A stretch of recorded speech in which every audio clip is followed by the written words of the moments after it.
Hey everyone, thanks for tuning in. If you're new here, consider subscribing. It really helps keep these stories coming. And while you're here, let me know in the comments where you're listening from. Now, sit back, relax, and let's get into the story.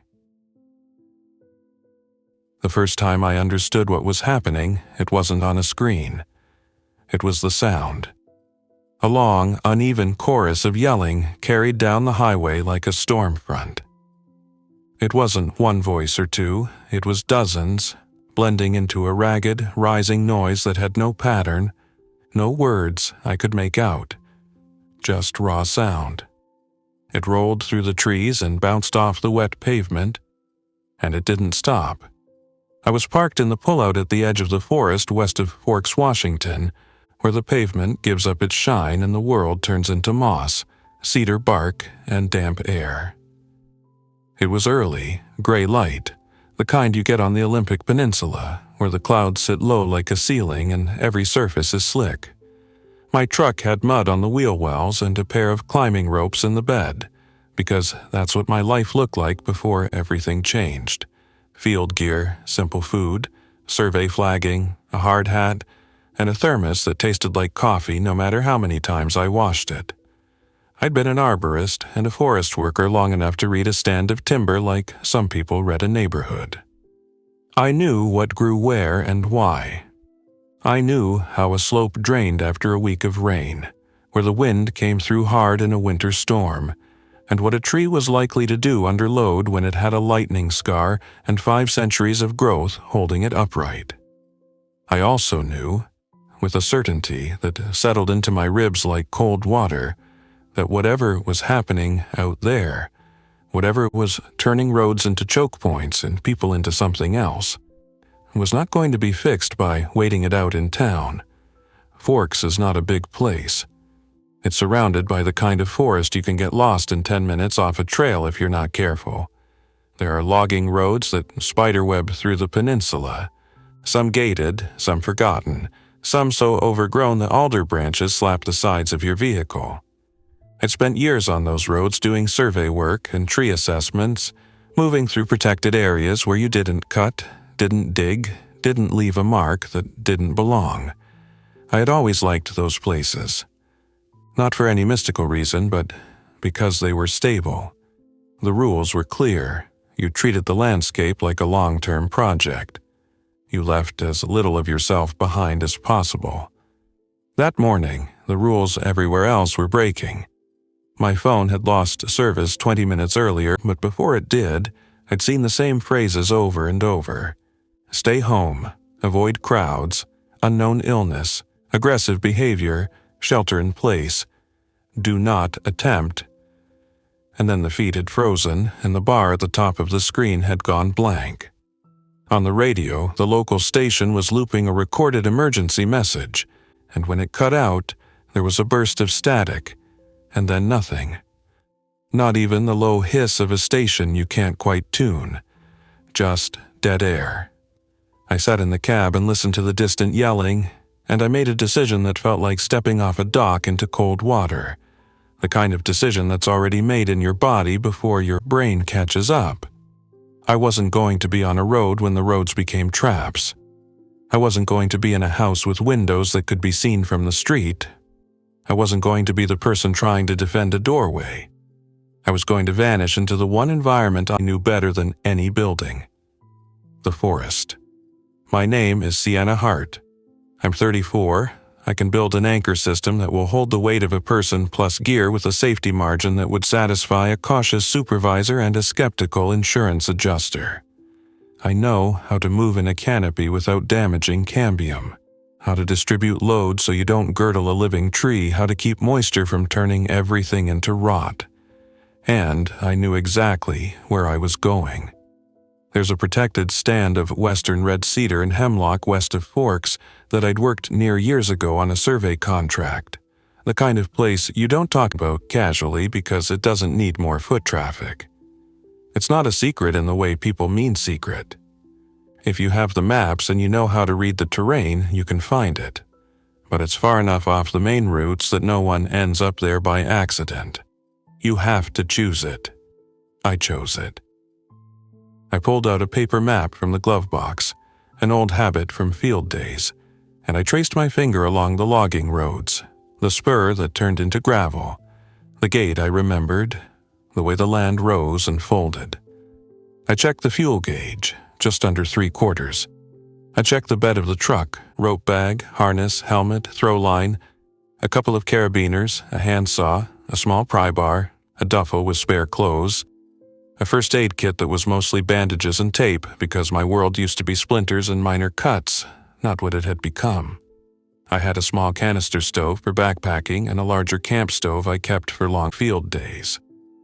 I had 2 5-gallon water jugs I used to refill from a spigot at a ranger station when I was working remote. I had a cooler with food that was meant to last me a weekend: cheese, tortillas, peanut butter, a few apples, jerky, and a bag of trail mix. Not a survival stockpile. Not a fantasy, just what was in the truck because I lived my life outdoors. If you've never had to build a plan out of what's actually available, you don't realize how quickly prepared turns into not enough. I started the truck and drove. The first 10 miles were quiet, but the quiet had teeth. Every intersection looked wrong, like a set you'd seen before that had been rearranged. A pickup was stopped crooked on the shoulder with the driver's door open. No one in it. A bicycle lay on its side in the ditch. A dog ran across the road, no collar, eyes wide, and vanished into the brush. In Forks itself, I didn't stop. I didn't go to the grocery store. I didn't go to my rental house to grab more things. I didn't even go to the bank because the idea of standing in a line while the world came apart felt like volunteering to be a statistic. I had one moment where my hands tightened on the steering wheel and I felt the impulse to turn towards town anyway, because that's where people go when they're scared. You go where you've always gone. But I'd already heard the yelling, and I'd seen the abandoned vehicles, and the fear in my stomach wasn't the kind that makes you seek a crowd. It was the kind that makes you seek distance. On the edge of town, traffic was already nodding. A line of cars had formed at a gas station, and the line was thick with body language, arms waving, people leaning out windows, someone shouting. It looked like the beginning of a fight.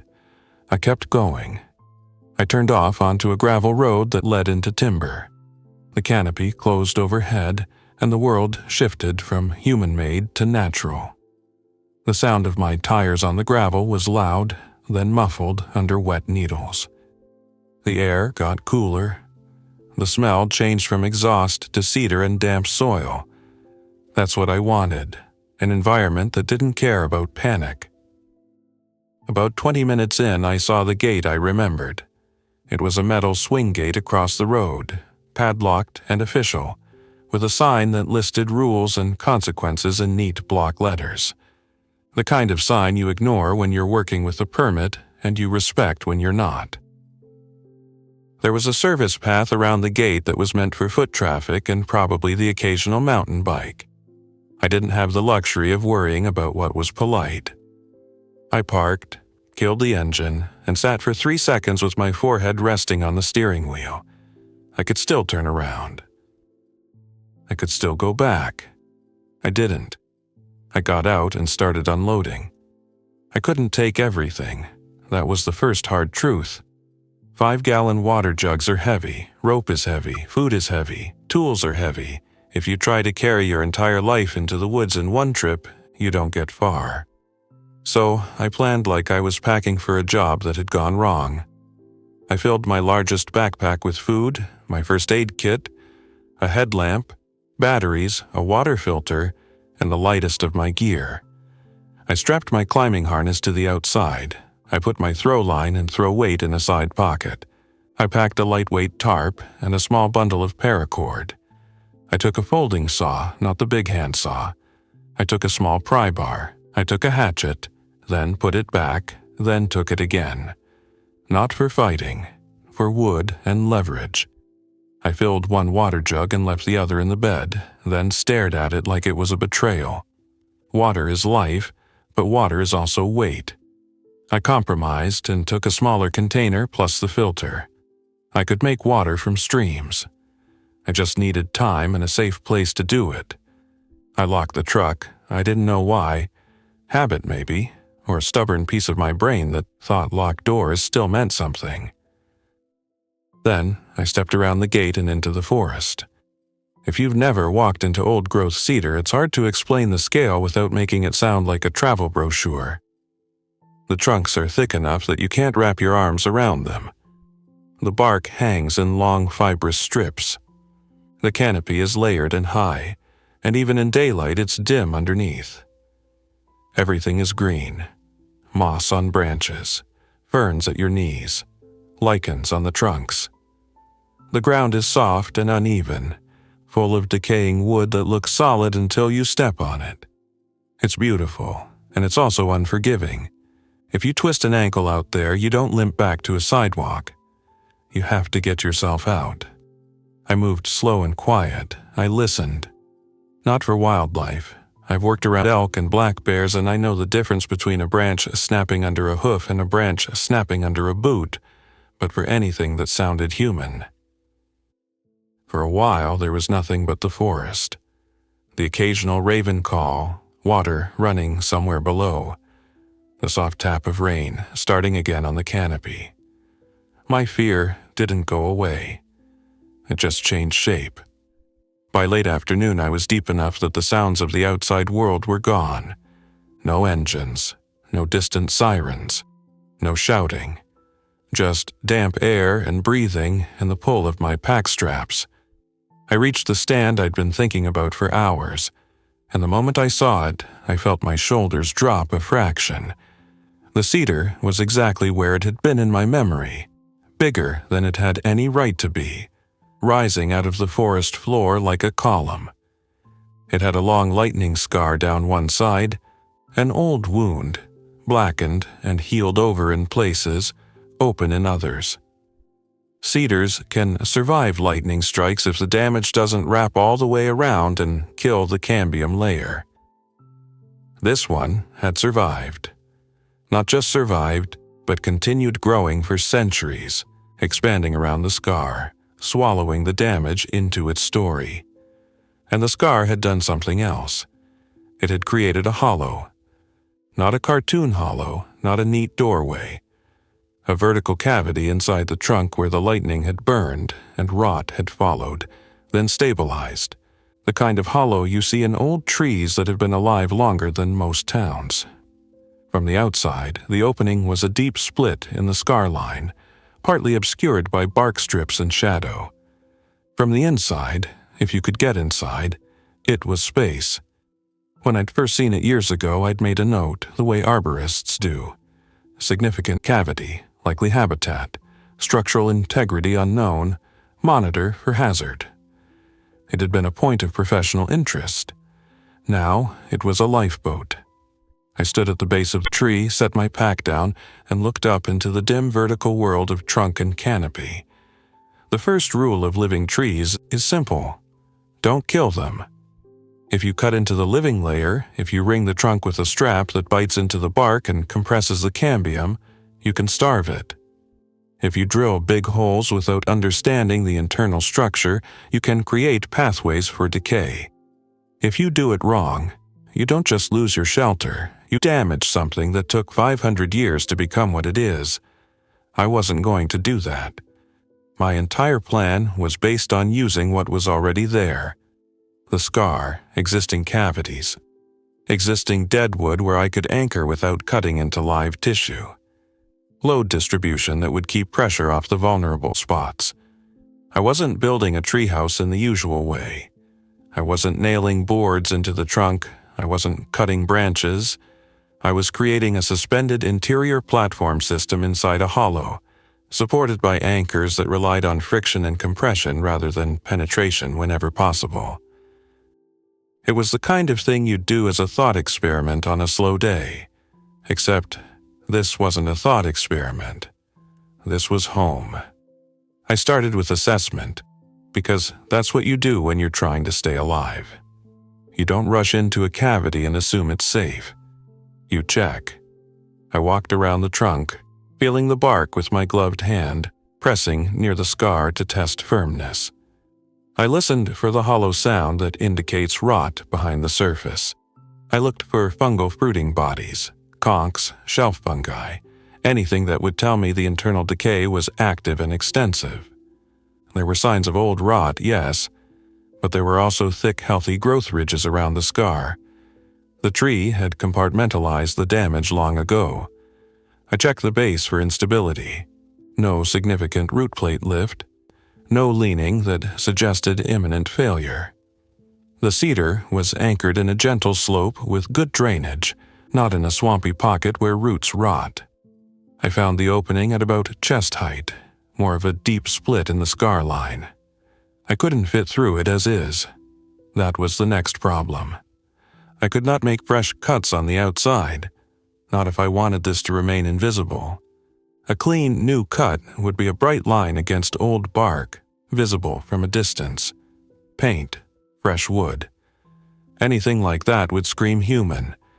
So I didn't cut. I used what the tree gave me. Inside the scar there was a section of loose, dead bark that had peeled back. Bark that was already separated from the trunk. I worked my fingers under it and gently lifted, testing. It gave with a soft crackle. Dead material, already detached. I eased it back and created a slightly wider gap without cutting any live tissue. From the outside, it still looked like an old lightning scar. From the inside, it was a doorway if you knew how to use it. That was my first victory, and it came with a wave of exhaustion that surprised me. The adrenaline had been carrying me for hours. Now, my body realized I'd been walking all day under a pack. I forced myself not to stop. Shelter first, rest later. I laid out my tarp on the forest floor under the cedar and staged my gear.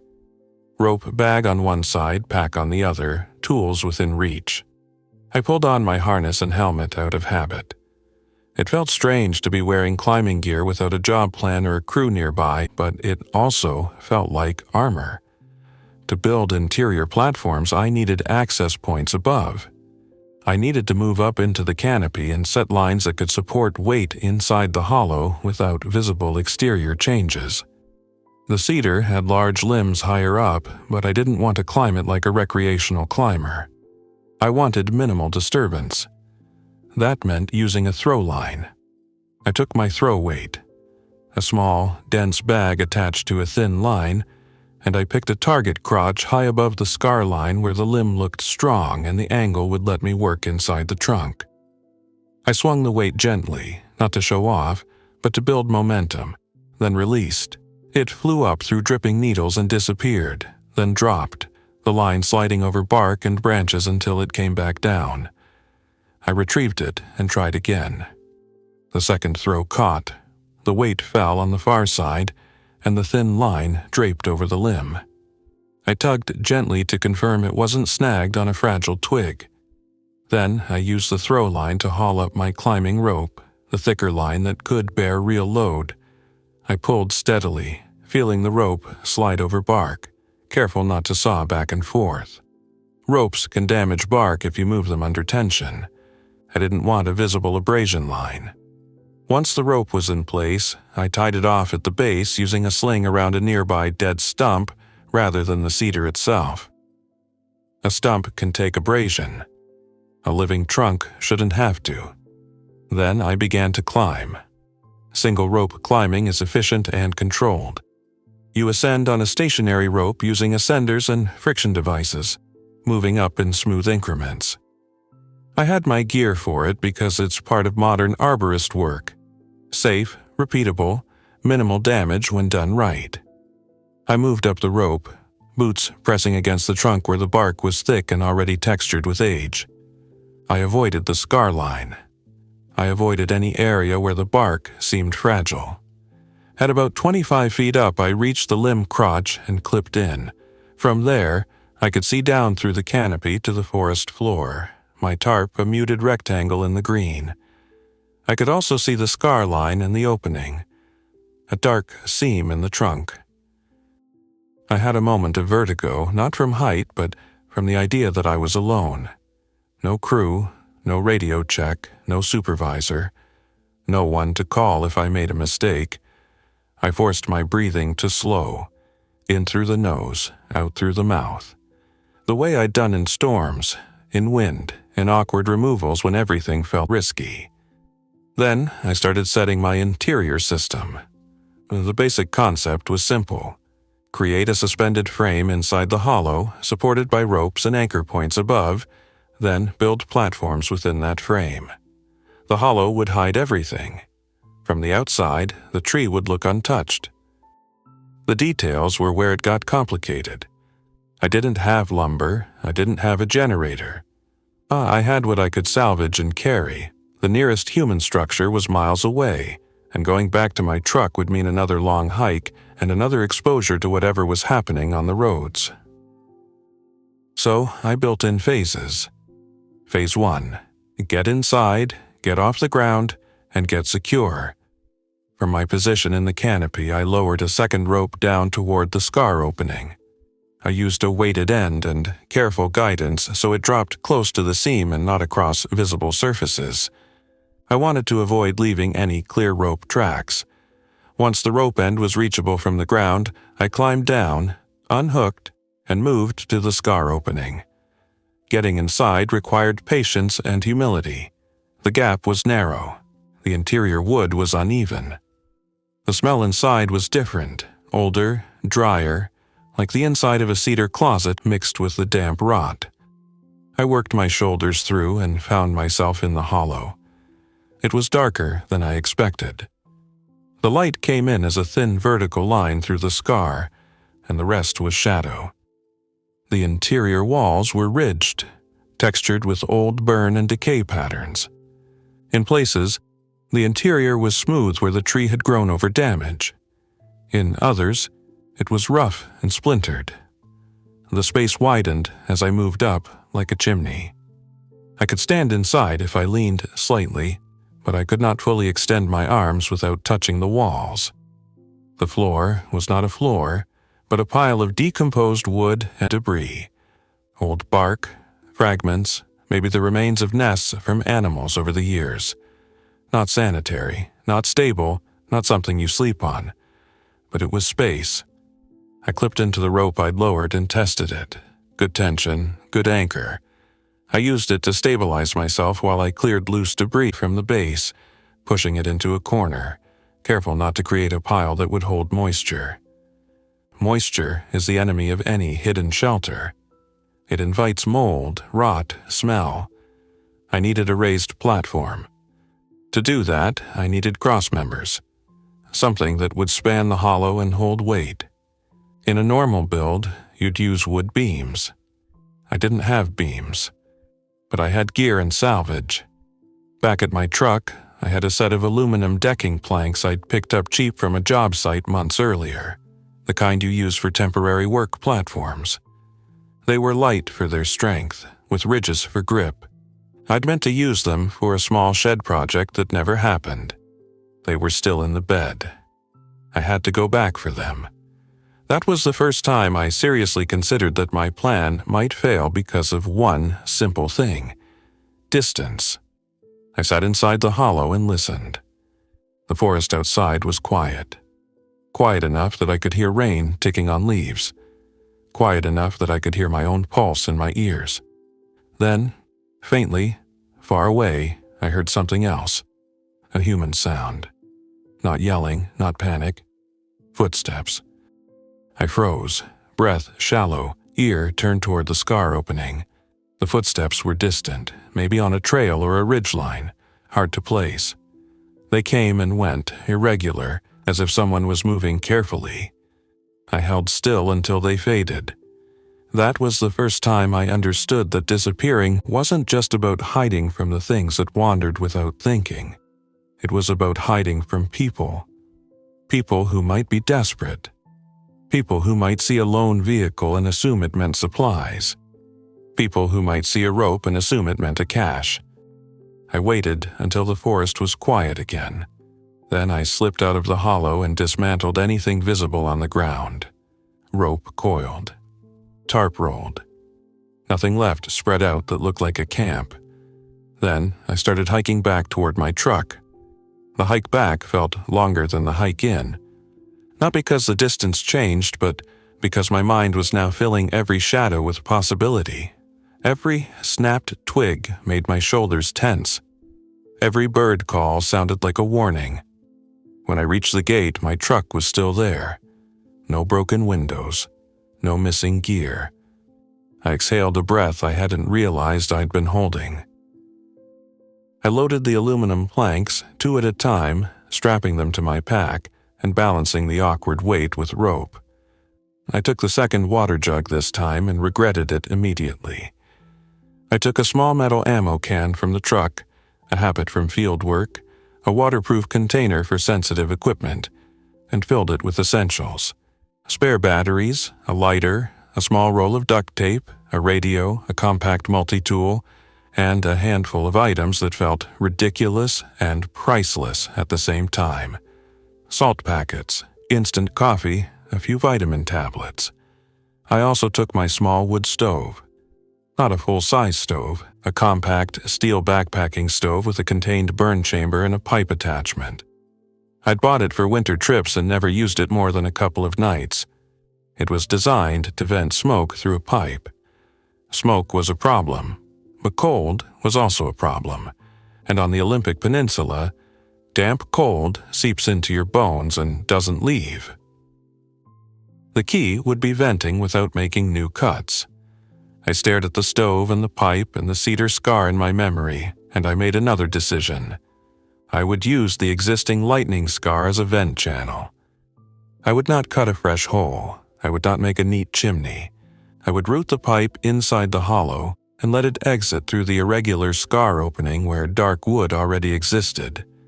Any discoloration would blend into the old burn. It was not perfect. It was just plausible. Plausible was all I had. I hiked back in with the planks and stove, legs shaking under the weight by the time I reached the cedar again. I was drenched in sweat under my rain jacket, and the cold air made the sweat feel like ice. My hands were raw from straps. But when I slid back into the hollow with the first plank, I felt something like relief. I wasn't surviving on the road anymore. I was building. Inside the hollow, I rigged a simple frame using my climbing ropes and webbing slings. The goal was to create 2 opposing tension points inside the cavity, like a hammock system but with rigid decking.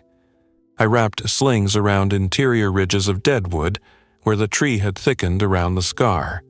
I tested each point by loading it gradually with my body weight, watching for movement or creaking. The cedar groaned slightly, but it wasn't the sound of failure.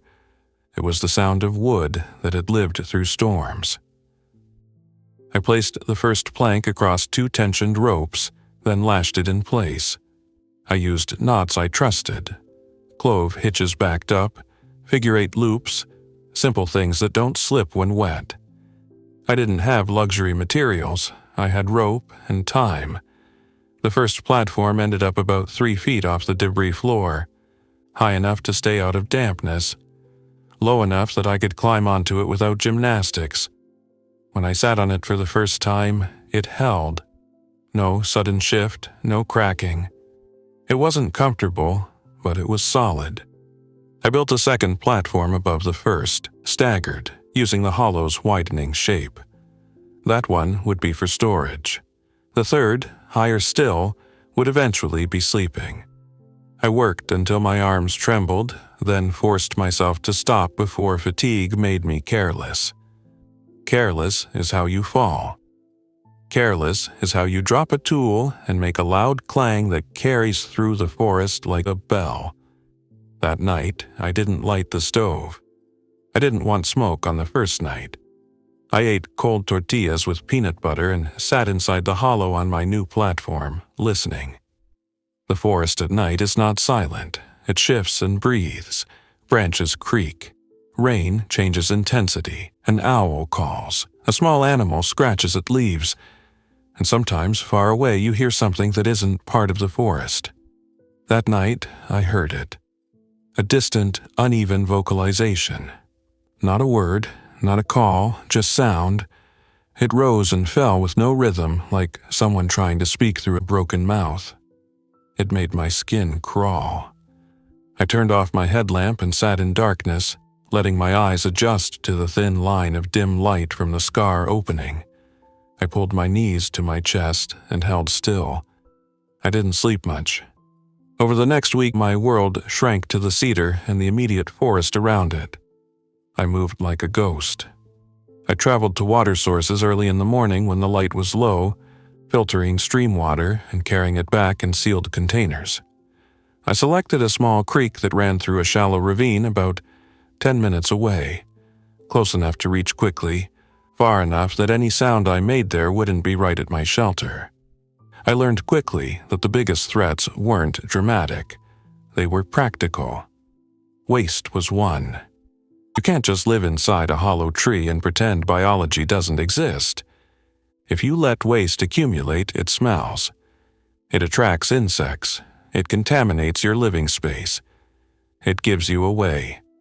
I solved it with the same mindset I used on long field days. Pack it out. Isolate it. Manage it like you're leaving no trace. I had heavy-duty contractor bags in my truck. I'd used them for hauling debris after jobs. I went back for them on a day when the forest felt quiet, and I carried as many as I could. I created a waste system outside the tree, not inside. Sealed bags inside a lidded container, then carried away and buried far down slope in a location that wouldn't drain into the creek. It wasn't pretty, it was necessary. Food was another. The food I'd brought would not last long. I rationed immediately, calculating calories like it was a job. Peanut butter and trail mix became my staples. Jerky became a treat. Apples became precious. I started foraging carefully. Salaberries, huckleberries where I could find them, fiddlehead ferns early in the season, though they weren't abundant. I knew better than to gamble on mushrooms without certainty.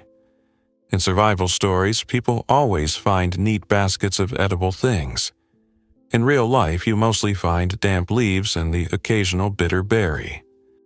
I also started thinking like a trapper and a scavenger without romanticizing it. I wasn't going to chase deer with a knife. I wasn't going to set complicated snares without practice. But I could fish if I had line. I could potentially trap small animals if I could build simple deadfall traps. The bigger issue was time and energy. Every calorie you spend has to be paid back. I made a plan to scavenge in one controlled trip, not a series of panicked runs. The nearest place with supplies was Forks, but Forks was also where people would be. I didn't want people. What I needed was something smaller. An isolated structure, a trailhead restroom, a maintenance shed, a ranger station outbuilding. Somewhere that might have basic tools, maybe canned food, maybe a first aid kit. I knew of a small, seldom-used maintenance area near one of the Forest Service roads.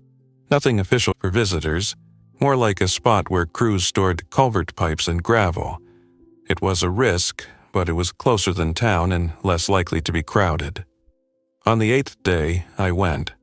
I left before dawn, moving fast and quiet, carrying a small pack and a hatchet, plus a compact defensive tool that I hated carrying but understood the value of, a canister of bear spray. Bear spray is not a weapon in the Hollywood sense.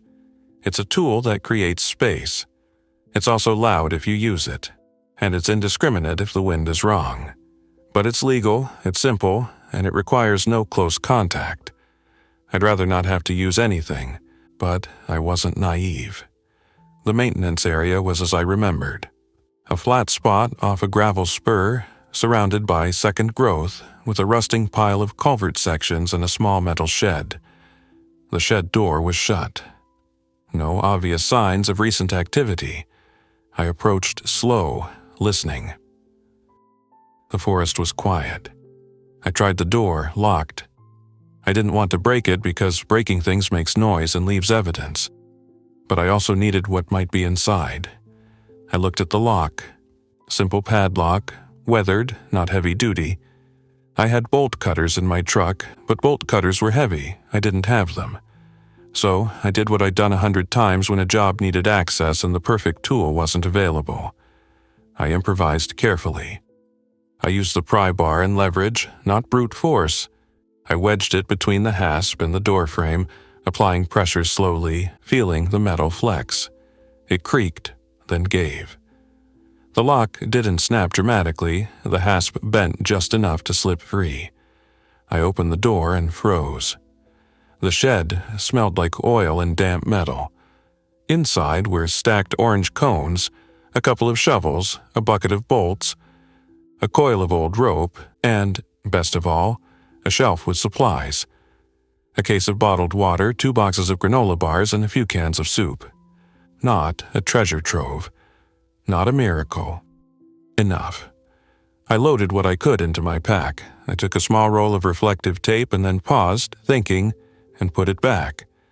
Reflective tape is visible. Visible is bad. I took a basic hand tool set, screwdrivers, adjustable wrench, pliers, because those can change your life when you're building. As I was closing the shed door, I heard it. A voice. Not close, but close enough that my entire body went tight. "Hello?" It was a woman, calling out into the trees. I didn't answer. I stepped back into the shadow beside the shed, bear spray in my hand, heart pounding so hard it felt like it might make noise on its own. Footsteps approached on gravel, slow, careful. Then another voice, a man this time. "Someone's been here."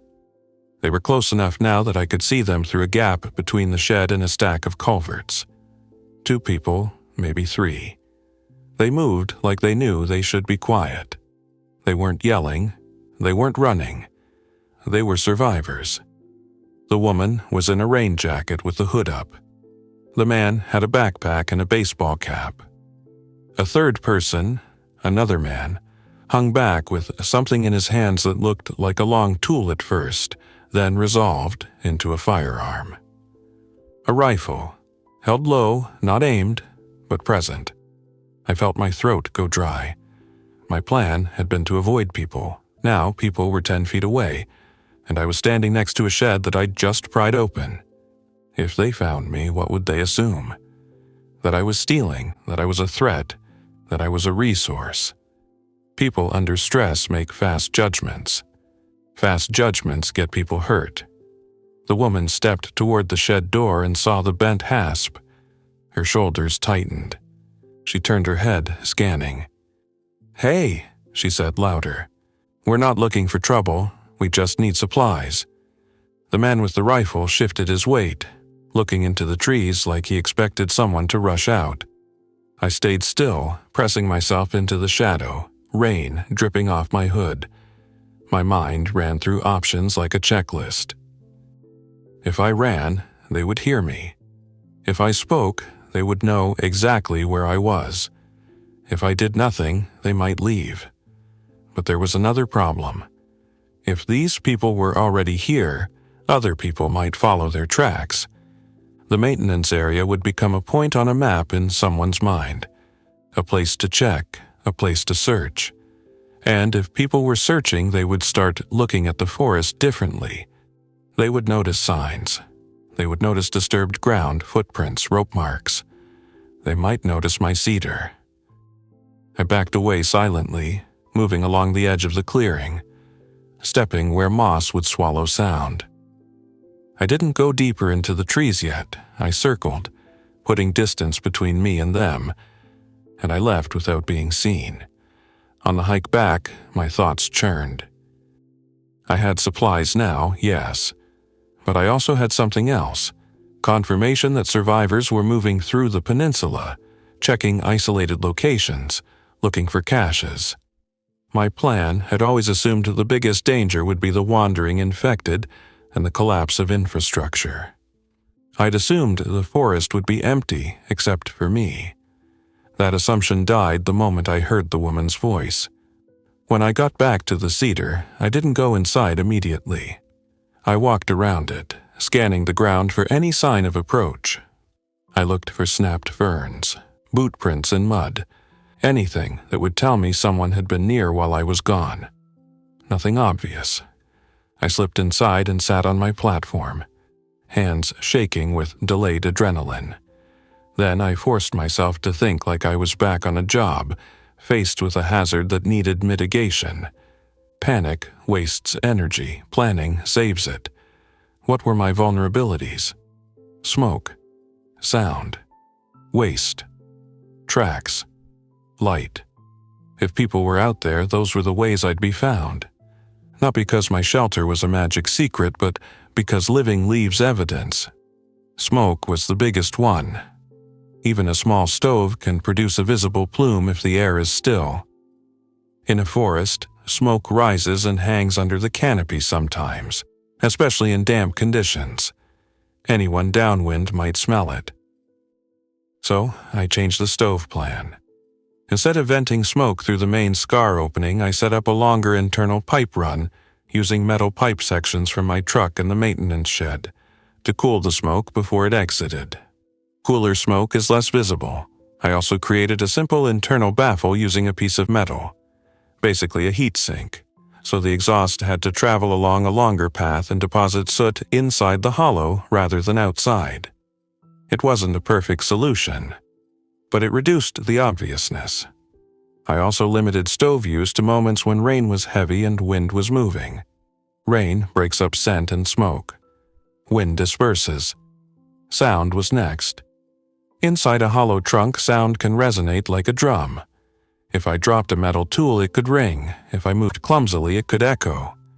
So I padded surfaces. I used scraps of fabric and foam from my pack to create quiet zones, places to set tools without clank, places to kneel without scraping. I wrapped my metal carabiners in tape when not in use. Waste management stayed outside and far away. Tracks were minimized by varying my routes to water and moving only when necessary, stepping on rocks and logs where footprints wouldn't sink.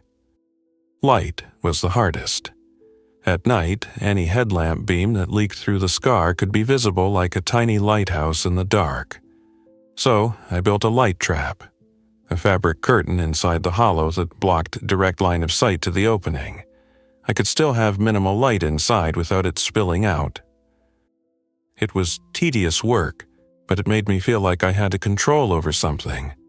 Then, on the 15th day, I found the first sign that someone had come close. It was a smear of bright orange paint on a hemlock trunk about 100 yards from my cedar. At first, I thought it was old survey paint from a logging plan, but the paint was fresh, glossy, the kind that hasn't been weathered by months of rain. It was a vertical stripe, about 8 inches long. A marker.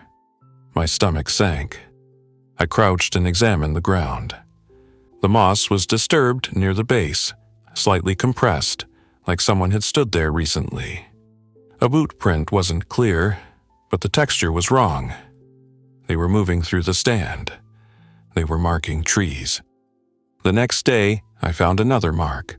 Blue, this time, on a different trunk closer to my cedar. Then another, a week later, a bright pink dot on a cedar buttress root. It became a pattern. Someone, or a group, was moving through the forest and leaving signs. Not random, intentional. People mark trees for 2 reasons: to find their way back or to communicate with others. Either way, it meant human traffic was increasing. And my cedar, massive, distinctive with a lightning scar, was the kind of landmark someone might notice. I spent that night inside the hollow, listening, and for the first time since I'd arrived, I considered abandoning it. The thought felt like betrayal. I'd built platforms, I'd created a system, I'd invested sweat and time into making a space where I could breathe. But the forest was changing. Or rather, the humans were. The outbreak didn't just create danger. It rearranged the value of everything. Old-growth timber became a resource. A hollow cedar became a hiding place. A stream became a lifeline. And desperate people look for lifelines. On the 23rd day, I heard voices again, this time much closer. They came in the afternoon, when the light was flat and gray. I was inside the hollow, working quietly on a storage strap system, when I heard the crunch of footsteps on wet debris. Not far, too close. I killed my headlamp and froze.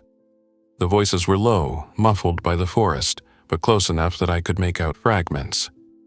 Mark this one. Big cedar up ahead. Check the scar. My mouth went dry. They were talking about my tree. I pressed myself against the interior wall, careful not to scrape. My heart was a loud animal in my chest. Footsteps approached the base. I could see shadow movement through the thin line of the scar opening. A man's voice, closer now. This one's old. Could be hollow. A pause. Then a different voice, quieter. If it's hollow, someone might be inside. My hands clenched around nothing. I forced myself to loosen them because tension makes you shake, and shaking makes noise. The footsteps circled. I heard the scrape of a boot against bark. Then, a sound that made my stomach twist, the soft rattle of something metallic, like a tool being adjusted. Paint? A hatchet? A pry bar? I imagined them widening the scar opening, tearing off dead bark, exposing the entrance I'd created. I imagined light flooding in and their faces appearing. I had bear spray within reach on the platform. I had a compact hammer. I had a small utility knife. None of it mattered if they simply decided to dismantle my doorway. And then, impossibly, I realized the worst part wasn't being discovered. The worst part was the tree. If they decided this cedar was useful, for lumber, for shelter, for whatever, if they cut into it, if they hacked at it, they could destabilize it, they could kill it, they could destroy the one structure keeping me alive. I had built my home around a living thing that could be damaged by human hands in minutes. I stayed silent for another 30 seconds, listening to them talk about the scar and the hollow. Their voices were not cruel, not excited, just practical, the tone of people making decisions under pressure. And that's what finally pushed me. If I stayed silent, they might leave. Or they might return. Or they might mark the tree for later. Or they might do something irreversible because they didn't know what it meant to cut into living wood. If I spoke, I risked everything. But I could also steer their choices. I took a slow breath and leaned closer to the scar opening, careful to keep my face in shadow. Stop.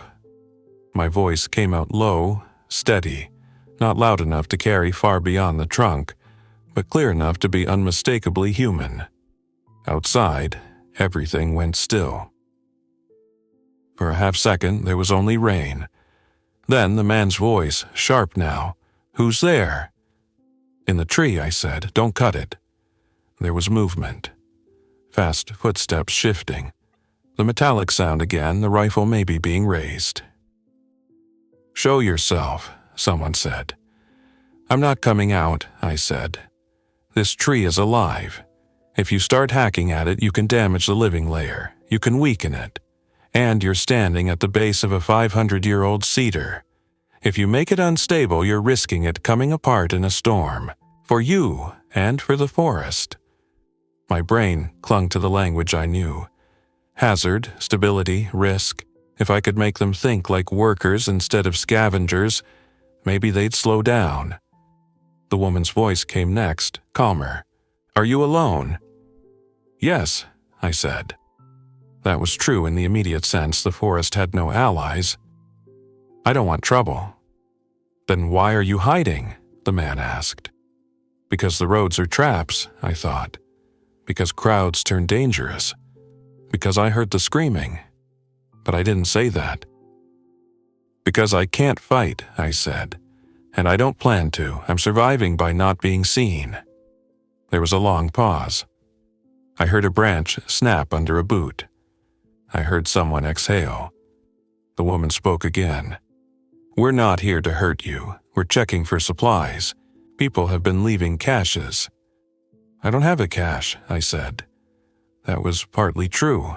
I had supplies, but I didn't have crates of food buried under roots. This is my shelter. If you mark this tree, if you tell others, it won't be safe for me anymore. The man's voice hardened. We need places too. I understand, I said, and I did. The sentence tasted like metal in my mouth. But this tree is not a bunker. You can't pack people into it, you'll damage it, and then nobody has it. There are other shelters, cabins, outbuildings. You're in a protected stand. If you start cutting here, you'll leave signs everywhere. You're talking about rules? Another man said, mocking. Rules are gone. Wood doesn't care about rules, I said. Wood cares about physics. You cut wrong, it fails. You make noise, you draw attention. You light fires, smoke shows. You're alive because you've been careful. Keep being careful. Silence again. Then the woman said softly, What's your name? I hesitated. Names are anchors. Names are how people remember you. But I also knew that the human voice in the dark is less frightening when it's attached to a person instead of an unknown threat. Sienna, I said. I'm Mara, she said. We've got 3. We're heading west away from town. We heard there were fewer people out here. That's true, I said, for now. Mara was quiet for a moment, then asked, Are there any of them in here? I knew what she meant without her saying it. She didn't use the word that had started to circulate in the early days, the one that makes platforms twitchy and viewers uneasy. People had started using different terms. Infected, biters, walkers, all kinds of language to avoid the obvious one. I had my own word. I called them the sick because it reminded me they had once been people, and also because it kept the idea grounded in biology instead of fantasy. No, I said, not in the tree. A small sound, relief, maybe, or disbelief. Mara said, We marked trees so we don't get turned around. The paint is for us, not for a crowd. Paint can be read by anyone, I said, anyone with eyes. Another pause. Then the man's voice again, less aggressive now. We're not going to cut your tree, but you've got to understand, we can't just leave a shelter without knowing what's here. If you want to talk, I said, talk quietly, no sudden moves, and don't touch the scar. I could feel my hands shaking now that I'd spoken. My body was dumping adrenaline like it was clearing poison. Mara took a step closer, and through the thin opening I caught a glimpse of her face. Pale, wet from rain, eyes tired. Not a villain, not a hero, just a person trying to keep moving. We're low on food, she said. We found a shed back there that had some supplies, but it was picked over. My throat tightened. The shed. They were the people I'd avoided. I was there, I said, before I could stop myself. Mara blinked, visible through the crack. You were the one who opened it? Yes, I said. The man swore under his breath, but it wasn't rage. It was frustration. Mara didn't shout. She just looked up at the cedar, then back at the scar. We should have known, she said quietly. Someone was ahead of us. I didn't take everything, I said. There weren't many things to take. Mara nodded slowly, then said, We're not trying to corner you. We can't keep walking without a plan. That's why I'm here, I said. Because walking ends when you get trapped. Mara stared at the scar line for a moment, then made a decision I could see in the set of her shoulders. Okay, she said, we won't mark this tree, we'll leave it alone. The man beside her shifted. Mara. No, she said, and there was steel in her voice now. We're not going to fight a person inside a tree. We're not going to waste time. We're not going to start cutting in a protected stand and draw attention. The third man, the one who'd been quiet, finally spoke. His voice was hoarse. We need water. "There's a creek," I said, and then immediately regretted it. Information is power. Power is leverage. 10 minutes that way, downslope. Filter it. Don't drink straight from the surface if you can avoid it. Mara's eyes narrowed slightly. "You telling us because you want us gone?" "Yes," I said honestly, "and because water is not a secret, the forest has it." Mara nodded. "Fair." She took a step back, and the men followed her, reluctant but not openly defiant. Before she turned away, she looked toward the scar again. "If we run into more people," she said, "what do you want us to say?" My stomach clenched. This was the moment. The moment where a single sentence could decide whether my cedar became a rumor. "Say nothing," I said. "If you care about staying alive, you don't advertise shelters. You don't advertise people, you let the forest be empty." Mara held my gaze through the crack for a second longer, then nodded once. "Okay, Sienna," she said. "Good luck." Then they left, their footsteps fading into the wet green. I stayed frozen for a full minute after the sound was gone, waiting for the trick of someone circling back, waiting for laughter, waiting for the scrape of a tool against bark. Nothing. When I finally exhaled, it felt like my lungs had been locked. I sat back on my platform in the darkness and realized something that hit me harder than fear. I had just spoken to another human being for the first time in weeks. And it had not made me feel safer. In the days after Mara and her group passed through, I found no new paint marks near the cedar. That was good. It also meant they might have listened, or it meant they'd moved on. Either way, I couldn't rely on it. So I adapted again. I began moving my evidence farther from the tree. I changed my water route. I created a decoy trail. Light, subtle disturbances leading away from the cedar to an empty spot where I left nothing. If someone followed it, they'd find only forest and frustration. I also improved my concealment. The scar opening, though natural, could still be studied if someone got close enough. I needed a way to make it look less like a doorway and more like a messy scar. So I used dead bark strips and moss, attached with small pieces of biodegradable twine, to create a hanging curtain on the outside. Not tight, not engineered. Just the way bark sometimes hangs loose after storms.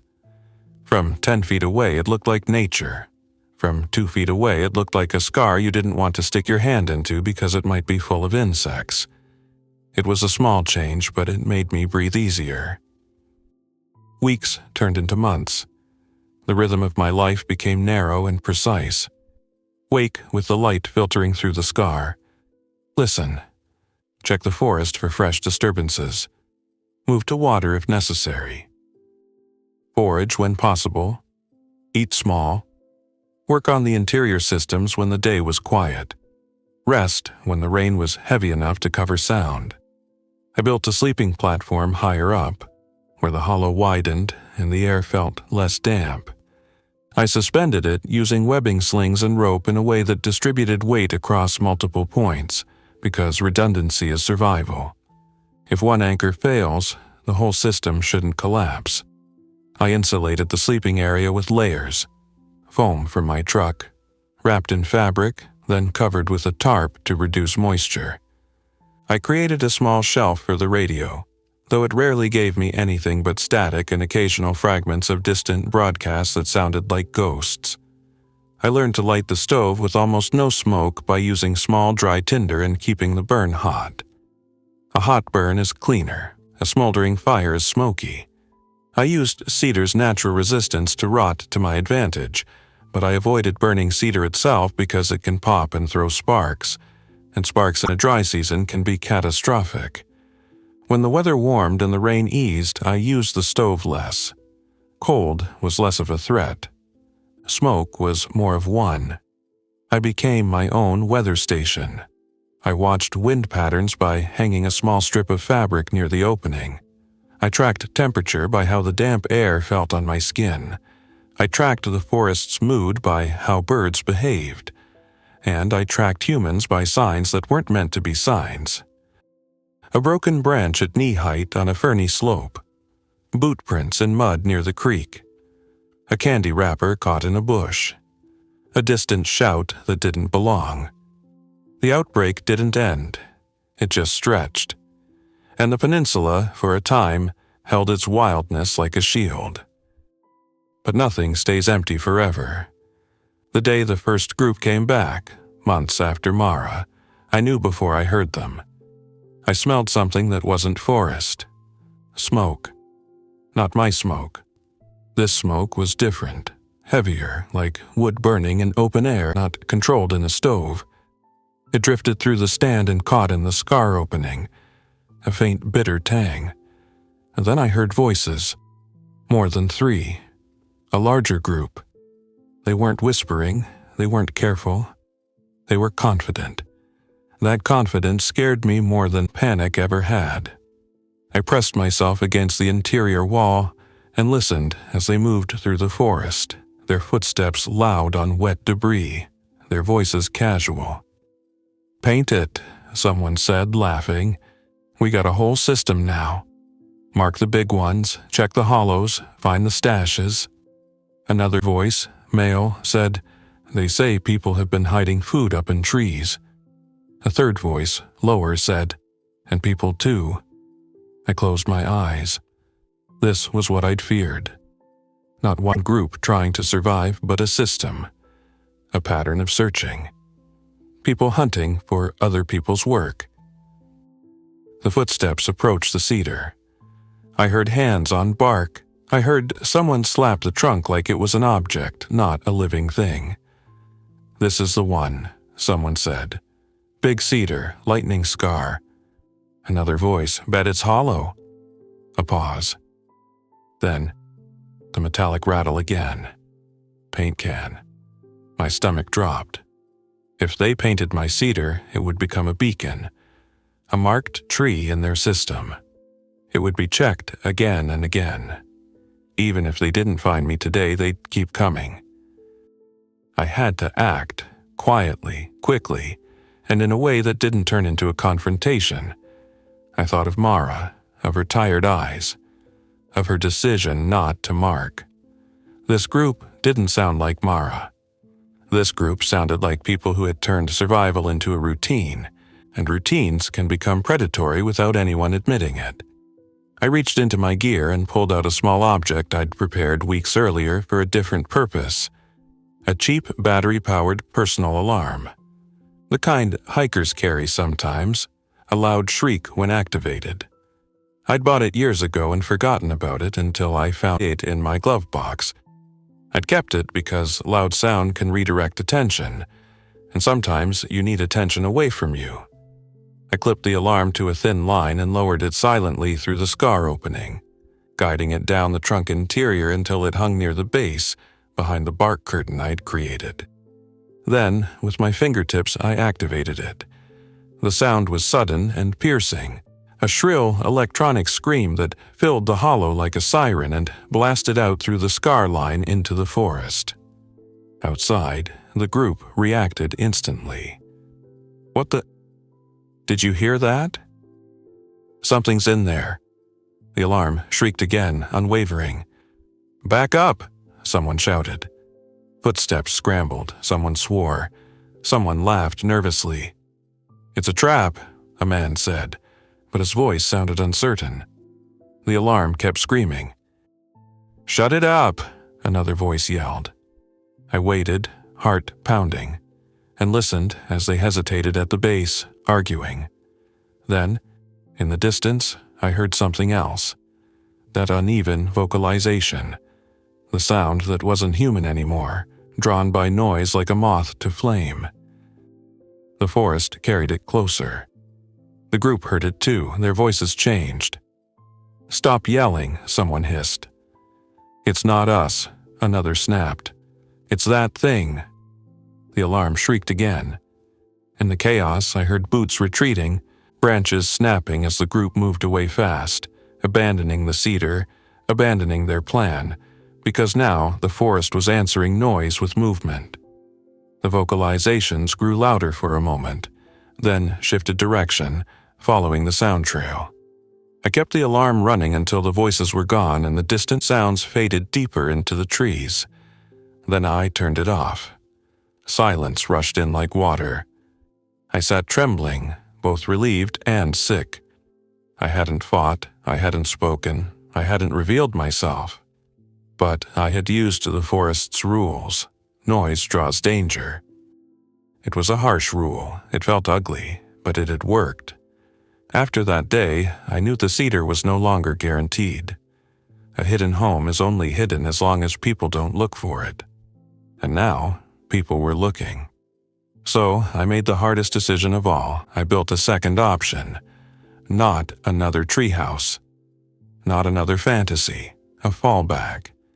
I used my knowledge of the stand and the terrain to find a natural depression downslope. A place where a fallen cedar had created a sheltered pocket under its root mass years ago. The root plate was like a wall of earth and tangled wood, and beneath it was a dryish cavity big enough to crawl into. Not comfortable, not secure long-term, but hidden. I staged supplies there in waterproof containers. Food, water, a spare headlamp, a simple blanket. I created a route that didn't intersect my main trail patterns. I made sure that if I had to abandon the cedar in minutes, I wouldn't be running blind into the forest. It was my emergency exit. And it allowed me, strangely, to stay. Because once you have an escape plan, you can breathe again. Winter came with its own challenges. Damp cold. Short days. Storms that made the cedar sway slightly. A slow, deep movement you could feel through the ropes like being inside a ship. During storms, I heard the tree work. Wood flexing. Bark creaking. The internal sounds of a living structure under load. It reminded me that my home was not a static building. It was a living organism enduring weather. I respected it the way you respect a vessel. I kept my weight distributed. I checked knots. I replaced slings before they wore. I kept everything dry as much as possible. I cleaned mold when it appeared. I vented the interior on dry days by opening the curtain slightly to allow airflow, then closing it again before dusk. I also listened for humans. Sometimes I heard distant gunshots. Not constant, not like war, but occasional sharp cracks that echoed across ridges. Sometimes I heard voices far off, then nothing. Sometimes I found new paint marks in the wider forest, and I avoided them like poisonous plants. I never saw Mara again. I don't know if she made it. I don't know if her group stayed together or broke apart. In my mind, she became a symbol of a particular kind of survival. Careful, human, tired, not proud. The other group, the one with paint and laughter, I never saw again either. But their existence changed everything. It meant the peninsula's quiet was temporary. It meant that even in deep forest, human systems would return. One afternoon in late winter, the radio crackled with something other than static. A broken voice, distant, repeating coordinates and instructions. It wasn't clear enough to understand fully, but it sounded official. It sounded like someone somewhere still had a transmitter and a plan. I sat in the darkness and listened, feeling something I hadn't felt in a long time. Not hope. Hope is too clean a word. Possibility. If someone was transmitting, there were still pockets of organization. If there were pockets of organization, there might be routes. If there were routes, there might be a reason to leave the cedar. But leaving meant roads. Roads meant choke points. Choke points meant the thing I had escaped. I stayed. And then, on a day when the rain was light and the air smelled like wet soil, I heard footsteps again, slow, careful, approaching the stand. Not a group, one person. They moved like someone who didn't want to be seen. I froze on my platform, hand hovering near the bear spray. The footsteps stopped near the cedar. A familiar voice called out, quiet and controlled. "Sienna?" My heart stumbled. "Mara?" I whispered, not meaning to speak, but the name was out before I could stop it. Relief and fear collided inside me like two tides. Mara's voice came again, close enough now that I could hear exhaustion in every syllable. "It's me," she said. "I'm alone." I stayed still for a long moment, listening for other footsteps, listening for the telltale shift of someone hiding. Nothing. "Why are you here?" I asked softly. Mara exhaled. "Because you were right about silence, about not marking shelters, about the forest." A pause. "And because I need to tell you something," she continued. "There's a crew moving through these woods with paint and axes. They're not just looking for supplies. They're looking for people who've built hidden places. They're taking them." My stomach went cold. Mara swallowed audibly. "They found one of ours. Not ours, someone we met. A guy in a culvert. They smoked him out." I flinched at the phrase, my mind jumping to worst-case images. But Mara's next words clarified it in a way that made my skin still crawl. "Not with fire," she said quickly, as if she knew where my thoughts went. "With noise, with shouting. They drew them in from the road and waited. Then they went in after." It was exactly what I'd done with the alarm, but used as a tactic against a person. The difference was intention. My throat tightened. Mara's voice was raw now. "They're learning. People are learning the wrong lessons." I sat back against the interior wall, mind racing. If that group was moving through the peninsula, using noise and marking, then my cedar was not just at risk of being discovered. It was at risk of being targeted. Mara said, "I didn't say your name. I didn't say your tree. I didn't even bring anyone near here, but they're sweeping. They're systematic." I closed my eyes. The forest that had protected me was becoming a map in someone else's hands. "What do you want?" I asked, voice quiet. Mara hesitated. "I want advice. I want to know if there's a way to disappear like you did, without hurting the forest, without making it obvious." I let out a slow breath. The truth was, I didn't have a clean answer.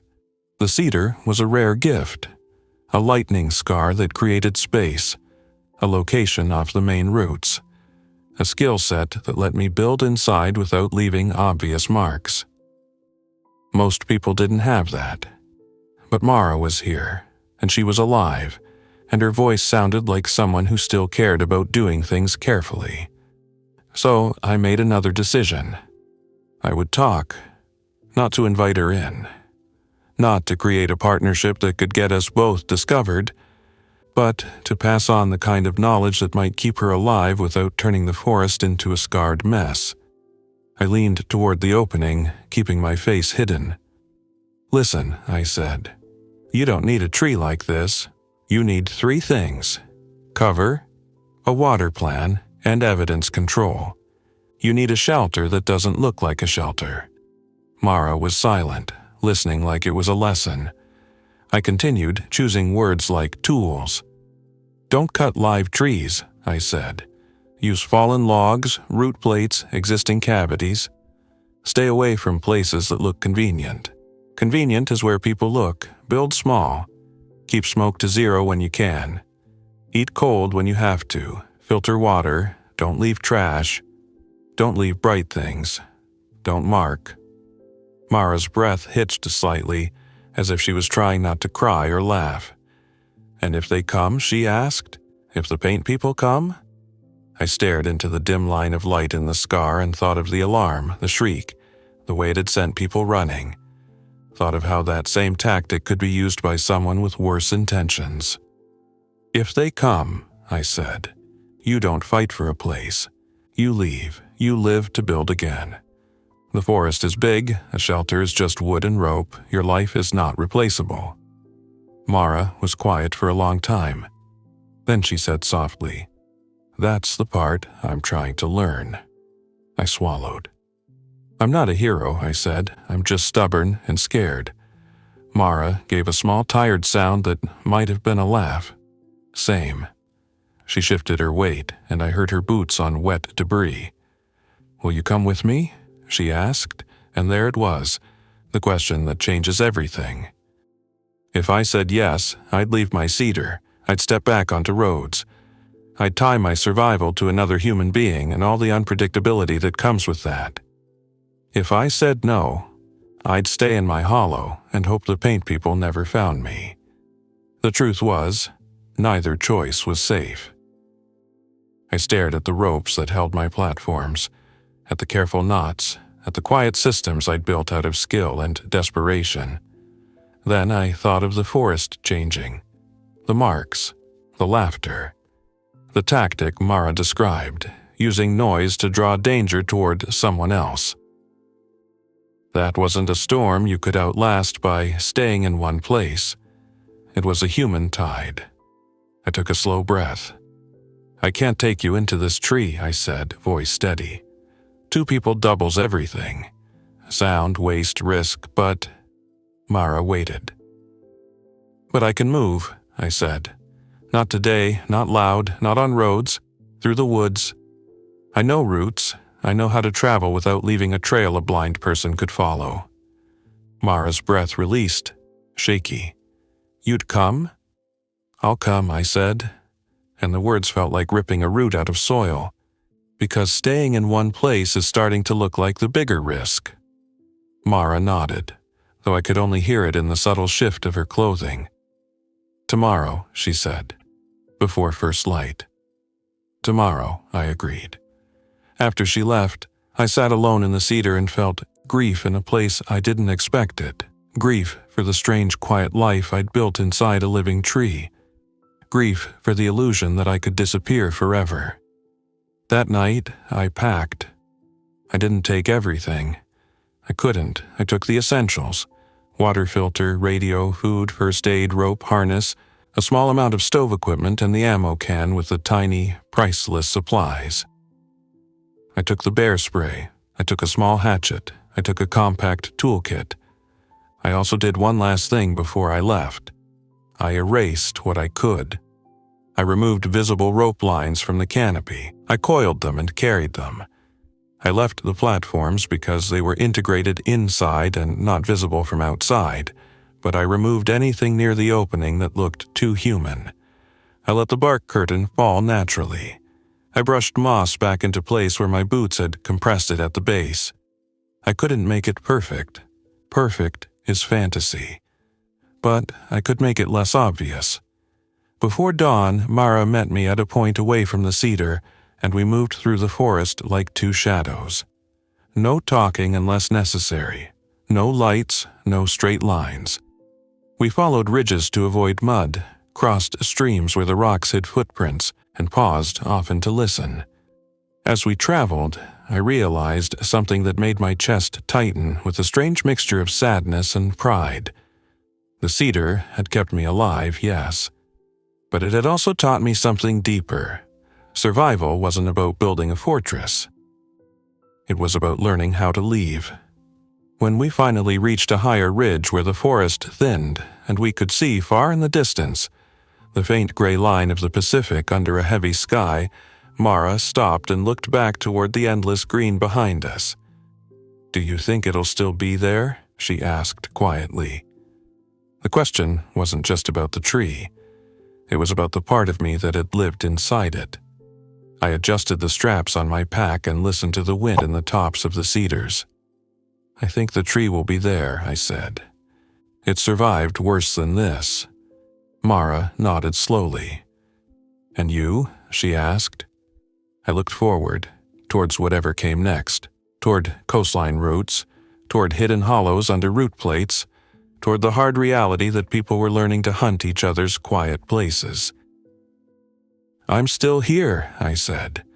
"That's what matters." Then we moved on, deeper into the peninsula's wet wild, carrying only what we could shoulder and the knowledge that the safest home is the one nobody knows you ever had. Thanks for listening. If you enjoyed this story, don't forget to like and subscribe. Your support keeps these creepypastas coming. Until next time, stay alert, stay safe, and never ignore the feeling that something is watching.